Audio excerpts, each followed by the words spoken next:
D'où vient-il que le ministre de l'administration territoriale croit pouvoir se mettre en surplomb? S'il est candidat, qu'il présente sa candidature. S'il est électeur, qu'il s'assure qu'il a sa carte d'électeur et aille voter le jour venu. Sa fonction de ministre de l'administration territoriale fait de lui un acteur du processus électoral, comme les partis politiques, comme Elecam et comme d'autres acteurs déterminés par la loi. Il faut arrêter la confusion et l'esbrouf. Il faut arrêter le m'as-tu vu.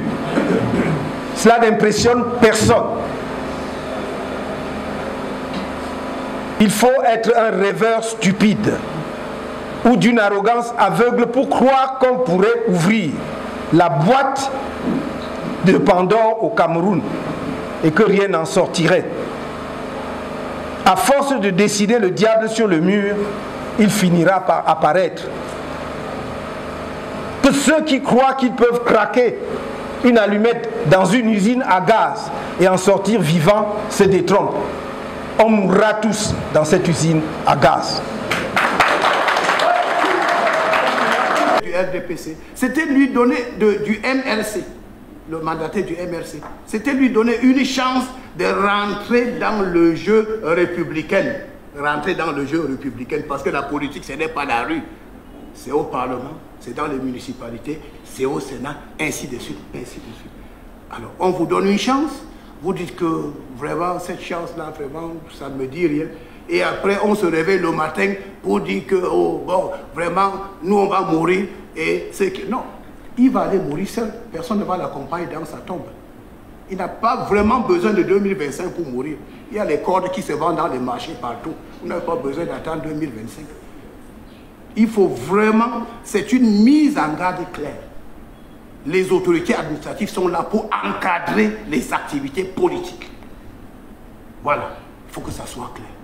Donc ils peuvent apprécier pour dire que maintenant ça peut aller, maintenant ça peut ne pas aller, ainsi de suite.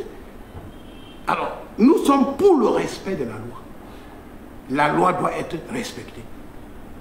D'ailleurs, j'ai vu que ce député qui parle d'un candidat a plutôt dit qu'il plaidait pour un candidat du RDPC. Je ne sais pas si vous avez vu la vidéo comme moi. Donc vous voyez que même Dieu Tout-Puissant, quand on veut tricher, vraiment, même Dieu ne peut pas accepter. La réalité est qu'il y a un monsieur qui a déclaré qu'il va boycotter les élections, avec pour conséquence boycotter donc la chaîne présidentielle et tout ça. Donc aujourd'hui, tout ce qui va seulement faire, bon, on se dit que bon, vraiment, 2025 c'est mauvais, peut-être dans 10 ans, je peux revenir si j'ai la chance. Mais même si vous voulez venir dans 10 ans, commencez à vous préparer aujourd'hui. Commencez à vous préparer aujourd'hui. Et je vais terminer sur autre chose. Un deuxième parti politique, on me dit qu'il y a une polémique sur le leadership d'un parti politique. Il n'y a pas de polémique. Il s'agit de quelqu'un qui a créé son parti politique. Et il a permis à quelqu'un d'autre de se servir de son parti politique pour aller à l'Assemblée, sur des clauses qui sont claires. Alors aujourd'hui, vous prenez le parti de quelqu'un, vous allez à l'Assemblée et vous dites que vous voulez devenir propriétaire de ce parti politique. Mais je vous pose là que nous avons les nounous dans nos maisons. Les nounous sont là pour garder les enfants. Donc vous voulez dire que la nounou va lui dire que c'est déjà mon enfant. Mais si on laisse ça passer, mais il faut avoir pitié, les nounous vont partir avec nos enfants. Hein.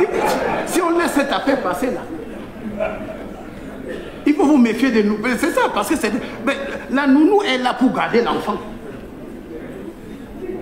Alors, vous devez garder l'enfant, après vous dites que non, c'est moi, je suis devenu le père de l'enfant. Non, ça ne peut pas. Nous sommes capables de perturber tous les meetings du RDPC. Il faut que l'administration le sache. Et ceux qui veulent que le pays s'embrase en porteront l'entière responsabilité. Ils ne sont pas plus camerounais que d'autres. Nous ne sommes pas un peuple couché. Nous ne sommes pas des dirigeants à plat ventre.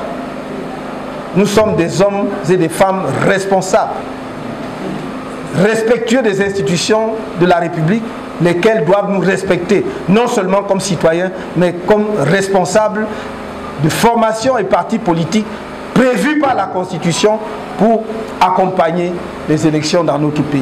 Nous ne demandons rien. Nous ne demandons aucune faveur.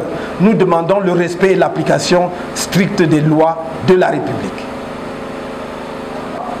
Qu'ils le veuillent ou pas, que cela leur plaise ou pas, ils ne perdent rien pour attendre, car quand viendra le moment de déployer nos activités, je peux les assurer que nous les déploierons. Alors, nous les déploierons, quel que soit ce qu'ils feront. Parce que s'ils veulent justement qu'on passe par des cases, s'ils veulent que l'on passe par les cases que nous voulons à tout prix éviter, que nous essayons d'éviter depuis 10 ans, alors croyez-moi, on ira.